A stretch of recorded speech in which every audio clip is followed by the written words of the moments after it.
Okay, అందరికీ నమస్కారాలు. ఈరోజు రెండో రోజు. ఏదైతే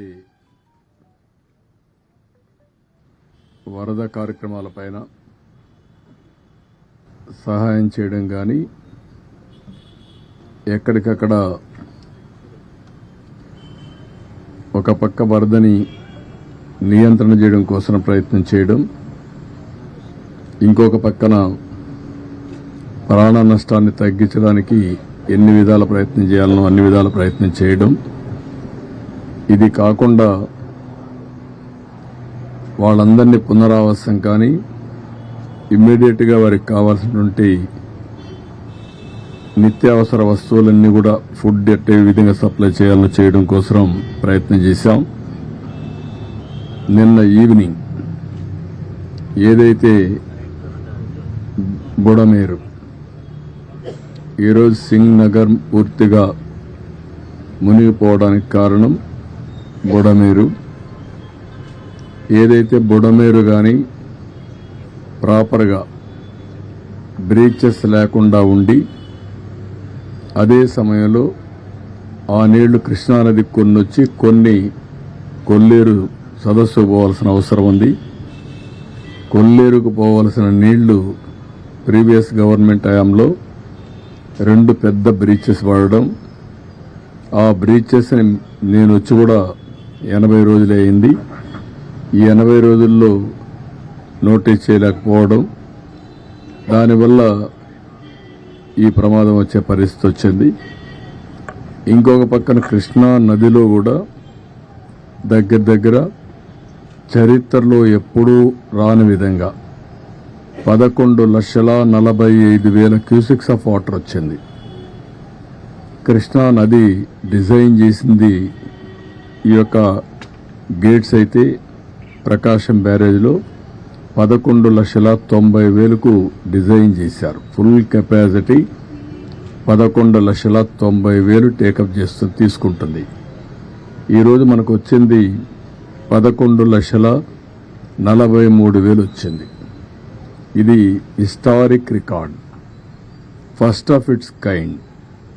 చరిత్రలో ప్రకాశం బ్యారేజ్ కట్టిన తర్వాత ఇంత పెద్ద ఎత్తున వరద రావడం అనేది మొదటిసారి. ఒకసారి 2009లో వచ్చింది, అప్పుడు వచ్చింది 10,90,000.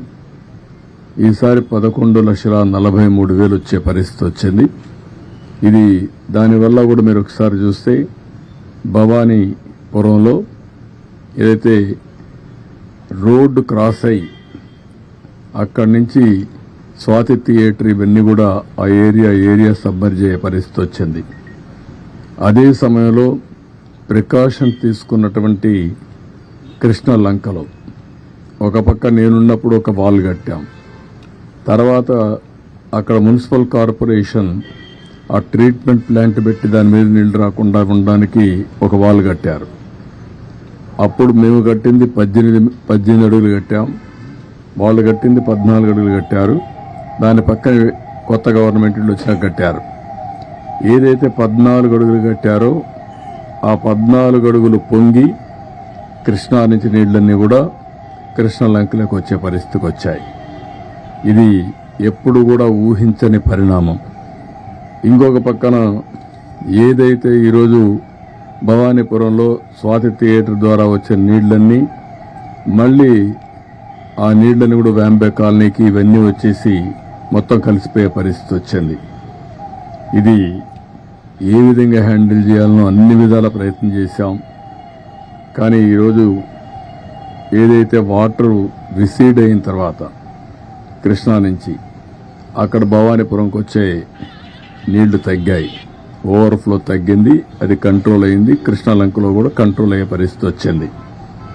అయితే ఇంకా ఏదైతే ఇక్కడ ఉండే మనం సింగ్ నగర్లో ఉండే ఇది మాత్రం ఇంకా నీళ్లున్నాయి. ఒక 1.5 అడుగులు తగ్గాయి. ముందు కంటే నిన్నటి కంటే కూడా అక్కడ కూడా కొద్దిగా తగ్గాయి. అయితే నిన్న సాయంత్రం నుంచి అన్ని విధాల ప్రయత్నం చేశాం. నేను వస్తానే ఇమ్మీడియట్గా కేంద్ర మంత్రికి కూడా ఫోన్ చేసి ఎన్డీఆర్ఎఫ్ను పంపించమన్నాం. వాళ్ళైతే ట్రైన్డ్గా ఉంటారు, బోట్లు వస్తాయి, మనుషులు వస్తారు, ట్రైన్డ్గా ఉంటారు కాబట్టి ఇమ్మీడియట్గా ఆపరేషన్ దిగ్గలుతారనే ఉద్దేశంతో వాళ్ళు రమ్మన్నాం. ఇప్పటికే నిన్నటికే చాలా మంది వచ్చారు. ఈరోజు ఉదయానికి వచ్చారు. ఈరోజు కూడా కొంతమంది వస్తున్నారు. రేపు ఉదయానికి అంతా 30 టీములు, టీముకు 4 బోట్లు అంటే 120 బోట్స్తో రేపు ఆపరేషన్ చేసే పరిస్థితికి వచ్చారు. వీళ్లు కాకుండా మన దగ్గరుండే ఫిషరీస్ డెవలప్మెంట్ కార్పొరేషన్లో ఉండే బోట్లు తీసుకున్నాం. అవి కూడా ఒక 30-40 బోట్ల పైన 40-50 దాకా తీసుకున్నాం. అవి కూడా ఆపరేషన్కి పెట్టాం.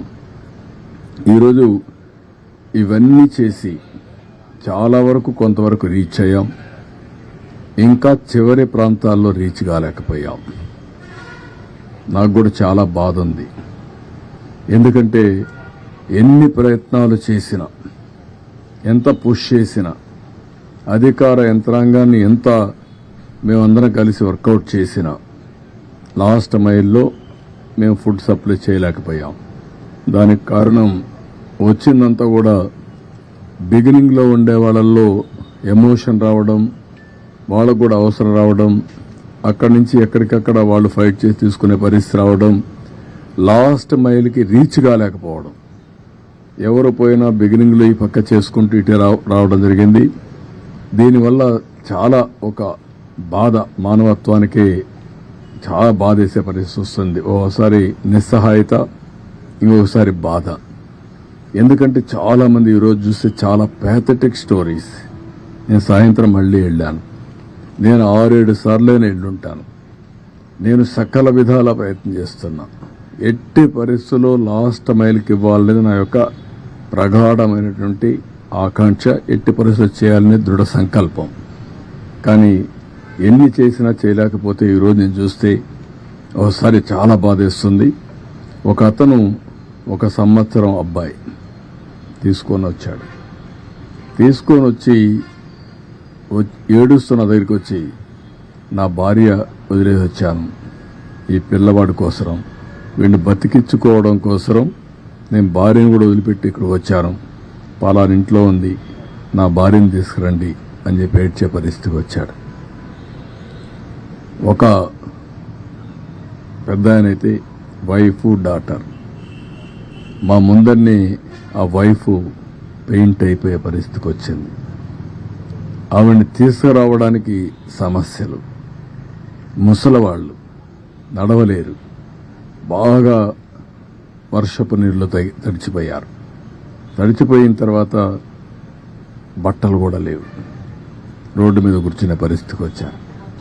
అవన్నీ చూసినప్పుడు ఎంత నిస్సహాయ స్థితిలో ఉన్నాం, ఎంత బాధాకరమైన పరిస్థితిలో ఉన్నాం అనే బాధ కలుగుతుంది.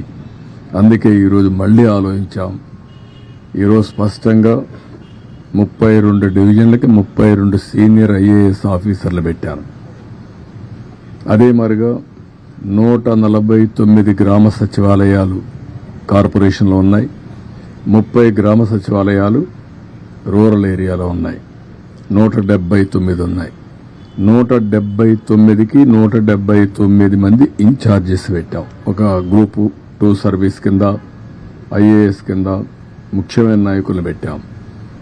వీళ్ళకందరికీ ఒక బోట్ కానీ, ఒక వెహికల్ కానీ, ఎక్కడెక్కడ ఏమున్నాయో అన్నీ అనలైజ్ చేశాం.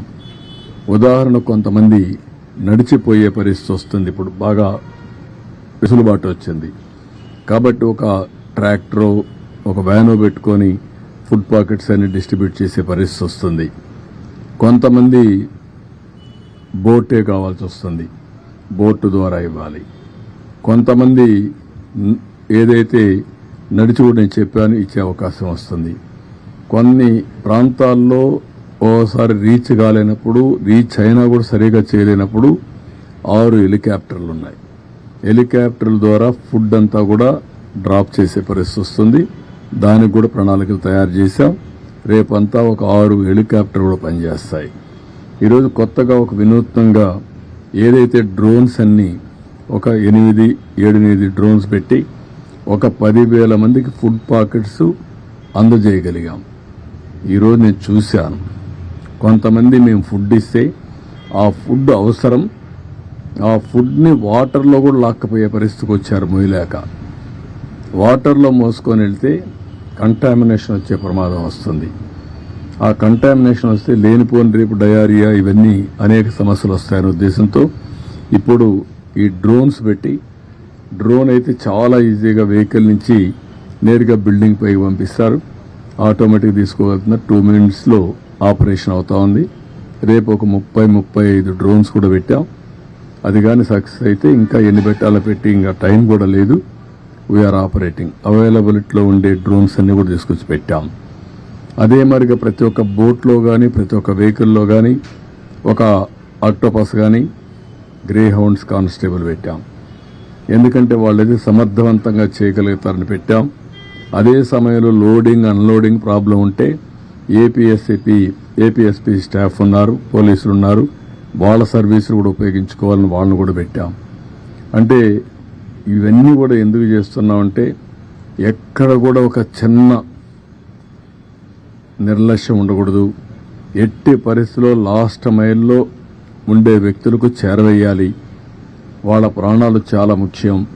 అదే మరి వాళ్ళు చాలా ఇబ్బందుల్లో ఉన్నారు. నేను చూసినప్పుడు అనిపిస్తుంది, డబ్బులుండేవాళ్ళు, డబ్బులు లేని వాళ్ళు, చదువుకున్న వాళ్ళు, చదువుకోలేని వాళ్ళు, ఏ ఏజ్ ఉన్నా ప్రతి ఒక్కరు అందరూ సమానమైపోయే పరిస్థితికి వచ్చారు. దీనావస్థలో ఉన్నారు. కడుపు నిండితే చాలని బాధపడుతున్నారు. కనీసం నీళ్లు కూడా దొరకకుండా, నీళ్లు ఇస్తే అది అమృతంగా భావించే పరిస్థితిలో ఉన్నారు. అవి చూసినప్పుడు బాధ్యత పెరుగుతుంది. నేను ఆ మాటే చెప్పాను మా ఆఫీసర్లకు అందరికీ.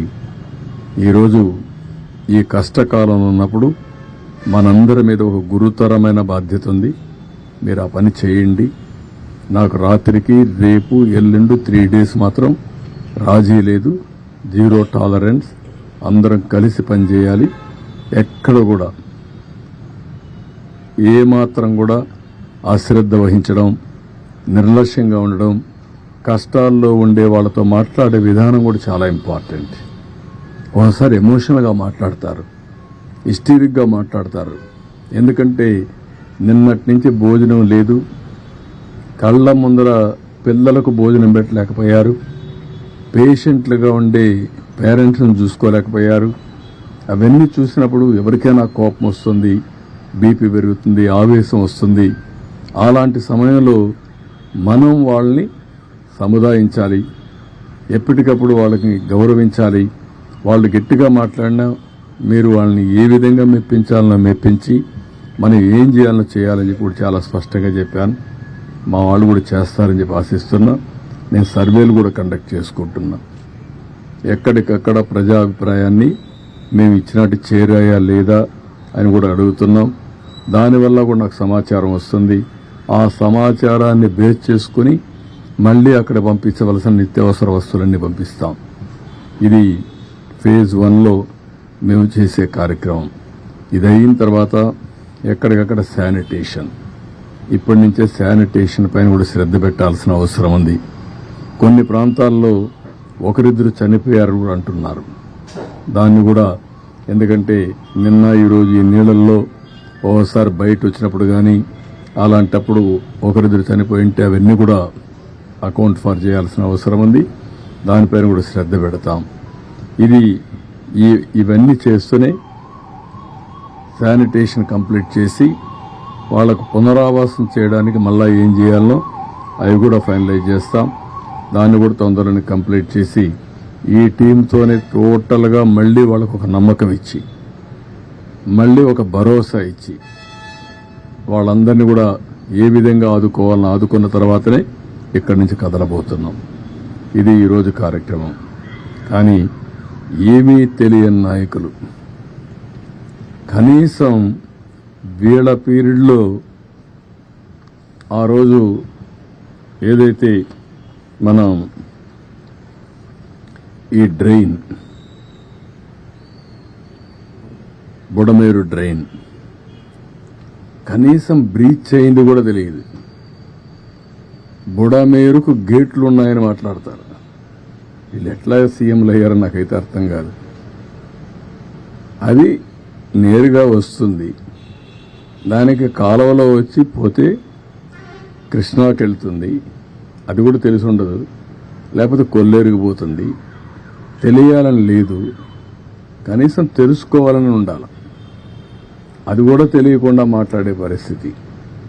ఇంకొక పక్క మా ఇల్లు కాపాడుకోవడానికి బుడమేరుకు నీళ్లు పంపించామంట. ఏం మాట్లాడతారండి?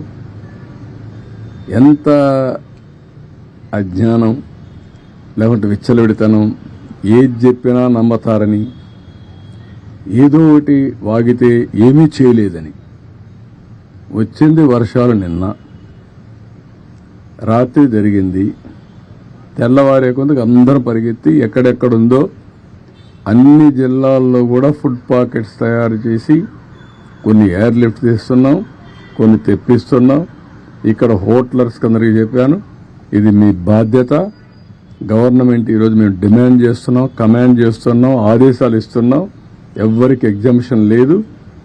మీరు ఇన్ని లక్షల పాకెట్లు చేయాలంటే చేయాల్సిందే. మీరు సప్లై చేయమని ఆదేశాలు ఇచ్చాం. ఎందుకు? దేనికోసరం? ఇది పబ్లిక్ ఇంట్రెస్ట్. ఇది మా ఇంట్రెస్ట్ కాదు. ఒక పబ్లిక్ ఇంట్రెస్ట్ అయినప్పుడు, ప్రజలు ఇబ్బందుల్లో ఉన్నప్పుడు ప్రభుత్వానికి ఒక విస్తృతమైన అధికారాలు ఉన్నాయి. ఎంతవరకు హ్యూమన్లీ పాసిబులో అన్నీ చేస్తున్నాం. బోర్డ్స్ తెప్పించాం, మనుషులు తెప్పించాం, ఫుడ్ అంతా సప్లై చేయించాం. సెక్రటరియేట్ మొత్తం ఈరోజు మీరు చూస్తే కలెక్టరేట్ని సెక్రటరియేట్గా చేసుకుని చీఫ్ సెక్రటరీ మొదలుకొని చీఫ్ మినిస్టర్ మొదలుకొని ఇక్కడే ఉన్నాం. దాన్ని కూడా వక్రీకరించి మాట్లాడే పరిస్థితికి వస్తున్నారు. వీళ్ళకు బాధ్యత లేదు, నాకు బాధ్యత ఉంది. హరికేన్ తుఫాన్ 96-97 రాజమండ్రి ఆర్డీఓ ఆఫీస్ని సెక్రటరియట్గా చేసుకుని ఆల్ సెక్రటరీస్ని రమ్మని వారంలో మళ్లీ అన్ని పనులు పూర్తి చేసి నార్మల్సీ తెచ్చిన తర్వాతనే హైదరాబాద్కి వెళ్ళాను. ఆ రోజు మొత్తం మీరు చూస్తే 21 సీట్లుంటే 99 ఎలక్షన్లో 20 సీట్లు మేము గెలిచాం. అదే విశాఖపట్నం ఉద్హూద్. నేరుగా నేను విశాఖపట్నం ఉద్హూద్ తుఫాను వచ్చినప్పుడు వచ్చి అక్కడే ఉండి అసాధ్యం అనుకునే దాన్ని ఒక వారంలో సాధ్యం చేశాం. ఎవరు మెషర్ చేసినా ప్రీ హుదూద్, పోస్ట్ హుదూద్ అని విశాఖపట్నాన్ని అభివర్ణించే పరిస్థితికి వచ్చారు. అందుకే లాస్ట్ ఎలక్షన్లో 4 సీట్లు గెలిచాం. ఈసారి అతిపెద్ద మెజారిటీతో గెలిచాం. తిత్లీ అక్కడే ఉన్నాం. ఆ రోజు కూడా సెక్రటరియట్ పండగలున్నా కూడా కాదని అక్కడ ఉన్నాం. 5 ఏళ్లు అంటే ప్రభుత్వం మంత్రి కానీ ముఖ్యమంత్రి కానీ ఎవరైనా సరే ఒక్కరోజు ఫీల్డ్కి వచ్చారా? ఒక్కరోజు వచ్చాడు ఫీల్డ్కి. అది కూడా రెడ్ కార్పెట్ వేసి పెద్ద ఎత్తున ఫీల్డ్ విజిట్ చేశాడు. మామూలు కార్పెట్ వేసుకొని ఫీల్డ్ విజిట్. ఇప్పుడు పాపం విధిలేని పరిస్థితిలో బురదలో దిగాడు. ఎందుకు? దిగకపోతే గతి లేదు కాబట్టి. ఏంటి రాజకీయాలు, చెత్త రాజకీయాలు? ఏం మాట్లాడుతున్నారు మీరు? మీరు మాకు తుఫాన్ గురించి, సైక్లోన్ గురించి, డిజాస్టర్ గురించి మాట్లాడే పరిస్థితి మీకుందా?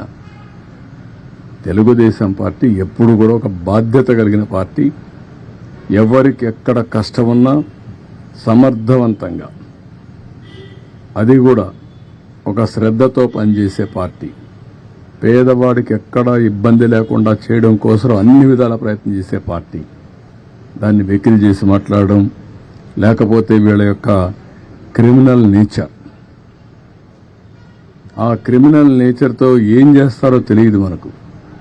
వాళ్లే నేరాలు చేసి ఆ నేరాలు వేరే వాళ్ళపైన వేసి తద్వారా రాజకీయ లబ్ధి పొందాలని ప్రయత్నం చేస్తారు.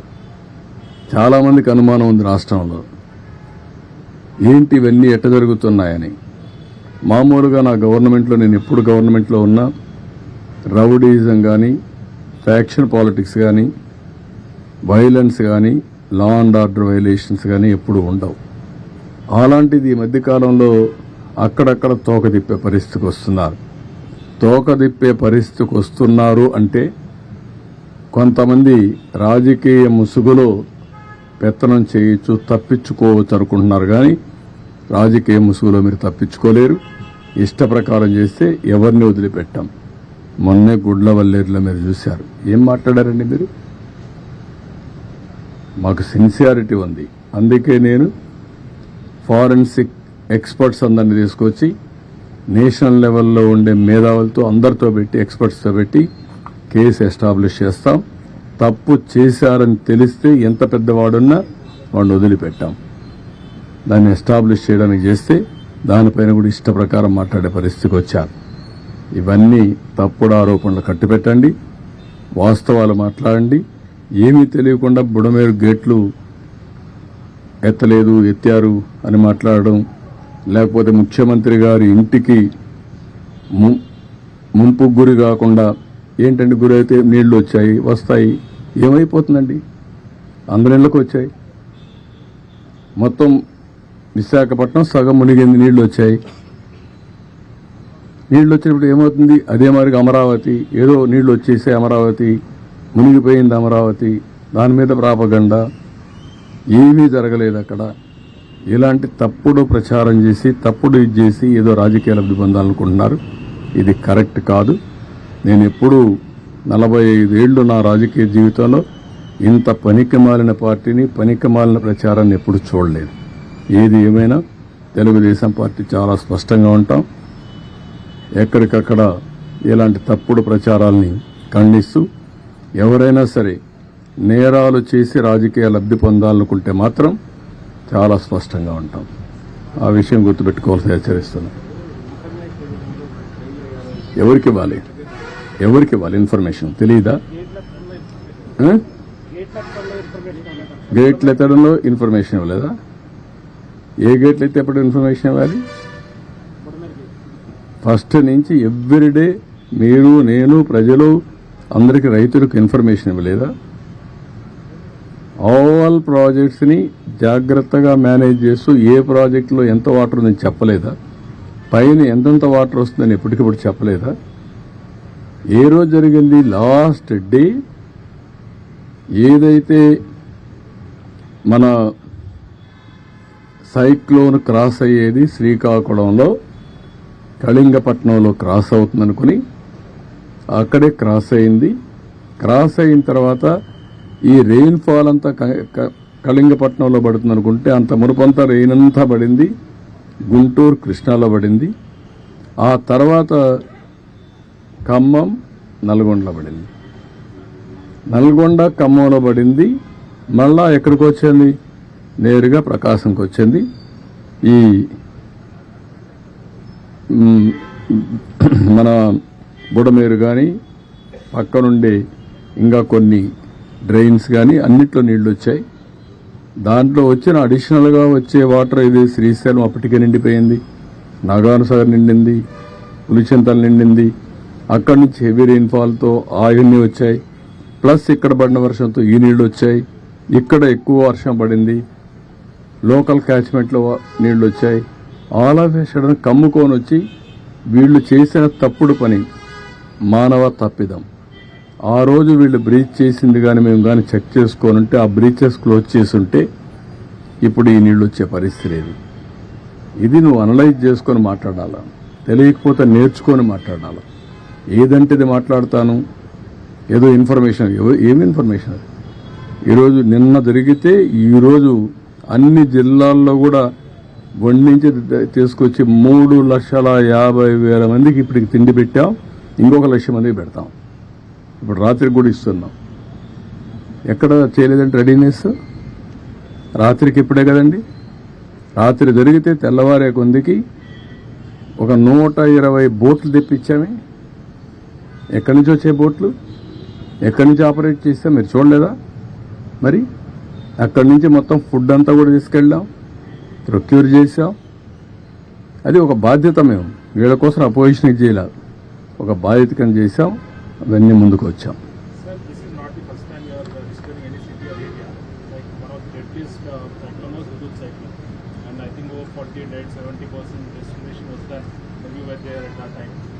What is the initial assessment? Are you going to request any funds from the center what has been, sir, what is the figures now?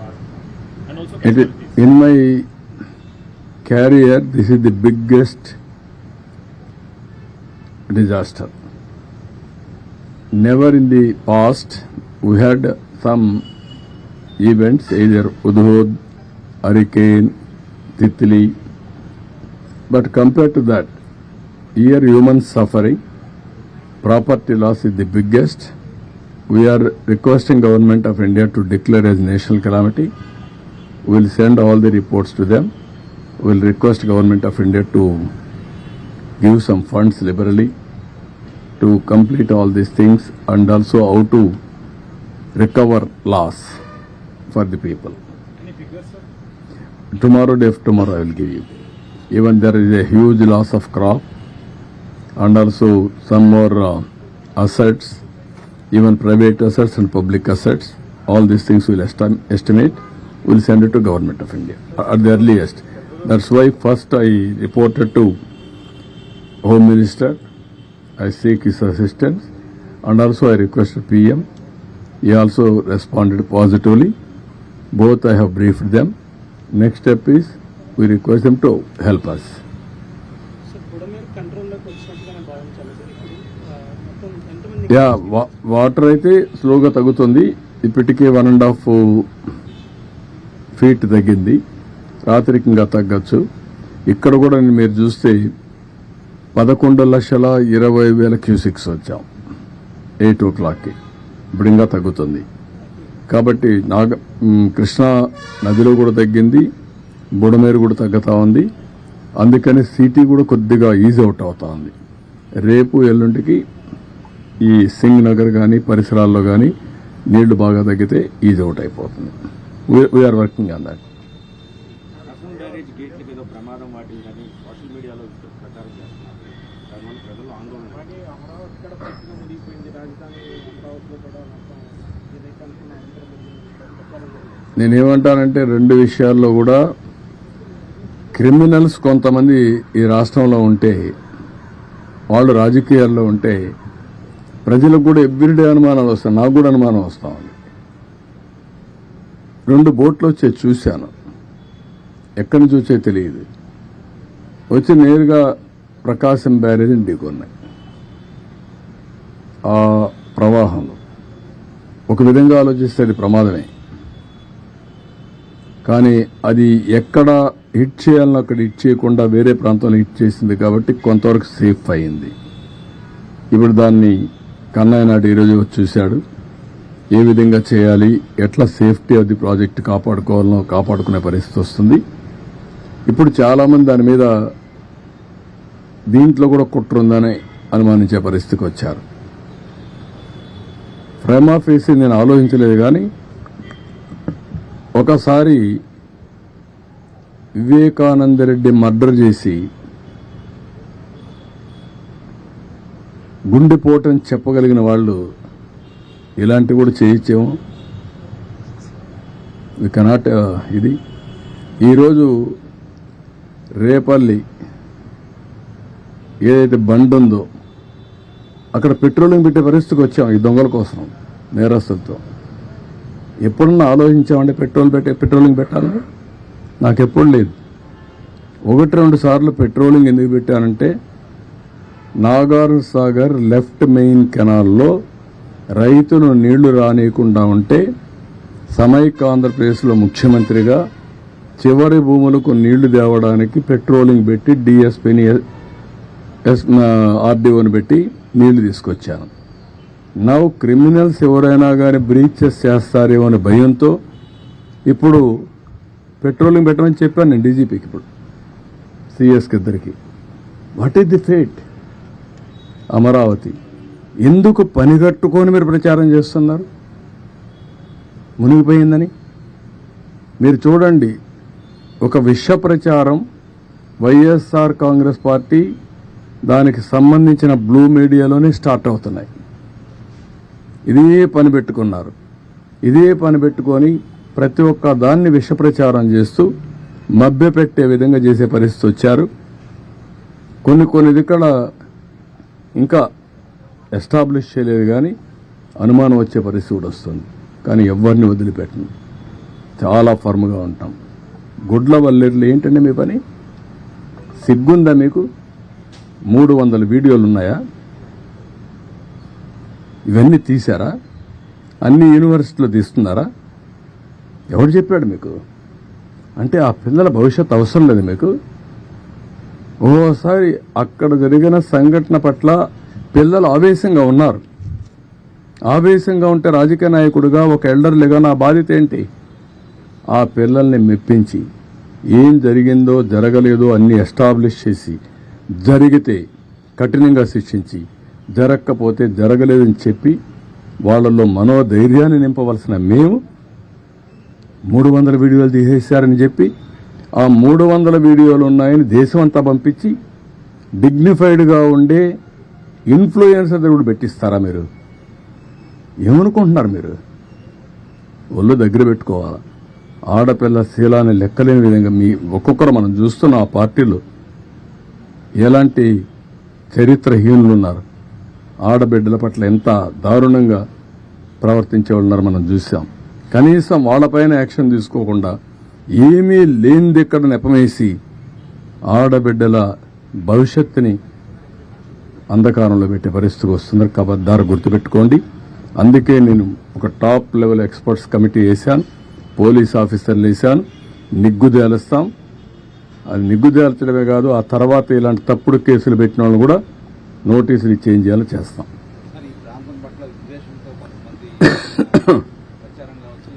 ఈ ప్రాంతం పట్లే కాదు, వాళ్ళ రాజకీయ భవిష్యత్తు కోసం అందుకే చెప్పాను.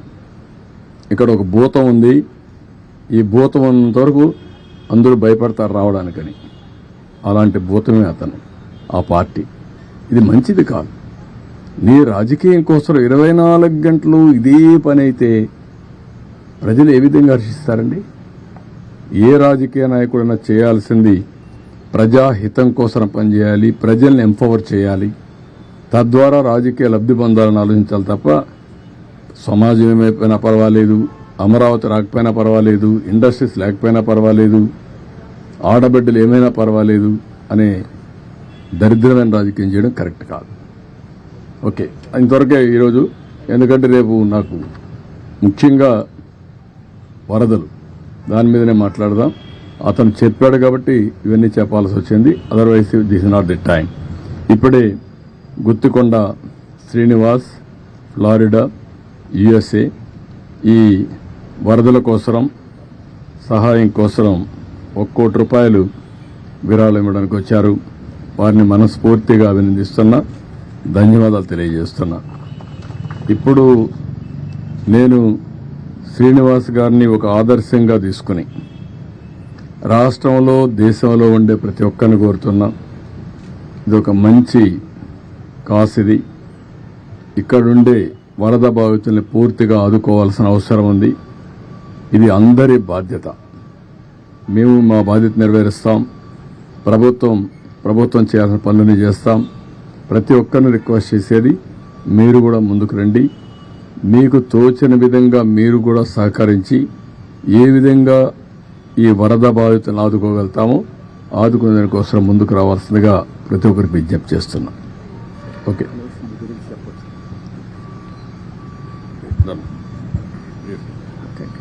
అందరికీ నమస్కారం అండి. ఈరోజు ఆంధ్ర రాష్ట్రంలో మన విజయవాడ నగరంలో జరిగిన ఘోరమైన విపత్తు 100 ఇయర్స్లో ఎప్పుడూ జరగలేదు. అటువంటి విపత్తు జరిగింది. దాదాపు 1,00,000 మంది వాటర్లో ఇరుక్కుపోయి ఉన్నారు. అందరినీ కూడా బయటికి తీసుకురావడానికి మన గౌరవనీయ ముఖ్యమంత్రి నారా చంద్రబాబు నాయుడు గారు అహర్నిశలో కృషి చేసి, ఇప్పుడు టైం 11:30 అయింది. ఇప్పుడు కూడా ఇక్కడే ఉండి ప్రెస్ మీట్ పెట్టి కలెక్టర్ గారి ఆవరణలో ఆయన డే అండ్ నైట్ వర్క్ చేస్తున్నారు. ఎస్టర్డే నేను 3 o'clock వరకు ఆయన పడుకోలేదు. మళ్ళీ మార్నింగ్ 5 o'clock లేసి ప్రెస్ మీట్ పెట్టి మంత్రులకి అంతా కూడా కాల్స్ అరేంజ్ చేసి డే అండ్ నైట్ కూడా ఆయన ఎంతో కృషి చేస్తున్నారు. ఆయన మన రాష్ట్రానికి ఒక విజనరీ లీడరే కాదు, క్రైసిస్ వచ్చినప్పుడు ఎట్టా హ్యాండిల్ చేయాలి, క్రైసిస్ మేనేజ్మెంటు ఆయనకి తెలిసినంత విధంగా దేశంలో ఏ లీడర్కి కూడా తెలవదని నా అపారమైన నమ్మకము, విశ్వాసము. మీరందరం కూడా మనం ఎంతో డబ్బు సంపాదించవచ్చు, కానీ ఆ డబ్బు ప్రాపర్గా యూటిలైజ్ చేసినప్పుడే దానికి సార్థకత వస్తుంది. అదే నేను నమ్ముతాను. తిత్లీ తుఫాన్లో కానీ హుదూద్ తుఫాన్లో కానీ నేను నా వంతు కృషి కూడా ఎంతో చేశాను. ఈ రోజు కూడా ఎస్టర్డే యాక్చువల్గా నేను యుఎస్ వెళ్ళాలి. ఇది జరిగిన ఇన్సిడెంట్ చూసి ఫ్లైట్ క్యాన్సిల్ చేసుకుని బ్యాక్ వచ్చి ముఖ్యమంత్రి గారు 74 ఇయర్స్లో అంత కష్టపడి చేస్తున్నప్పుడు నా వంతు కృషి సార్కి అందించాలి అనే తపనతో నేను హైదరాబాద్ నుంచి ఫ్లైట్ క్యాన్సిల్ చేసుకుని బ్యాక్ వచ్చి ఈ రోజున ఈ సహాయం ఇవ్వడం జరిగింది. ముఖ్యమంత్రి గారు చాలా ధన్యవాదాలండి. మీకు చాలా బాగా చేస్తున్నారు. వీఆర్ ఆల్ బిహైండ్ యూ అండి. Thank you for our great support to Andhra Pradesh. Thank you. Guttikonda Srinivas అన్ని మంచి పనులు చేస్తూ ఉంటాడు. కాణిపాకం టెంపుల్ కూడా ఎంత ఖర్చు పెట్టారు? 18 కోట్లు. 18 కోట్లు ఖర్చు పెట్టి ఆ టెంపుల్ రినోవేషన్ కోసం బ్రహ్మాండంగా పనిచేశారు. ఇప్పుడు ఆ టెంపుల్ కూడా మంచి గుర్తింపు వచ్చింది. ఒక పక్క రిలీజియస్ స్పిరిచువల్ యాక్టివిటీసే కాకుండా ఎక్కడన్నా ఇలాంటి అవకాశాలు వచ్చినప్పుడు అందరికంటే ముందుంటున్నారు. వారిని మనస్ఫూర్తిగా ప్రభుత్వం తరపున అభినందిస్తున్నా. ధన్యవాదాలు. Thank you. Okay, thank you.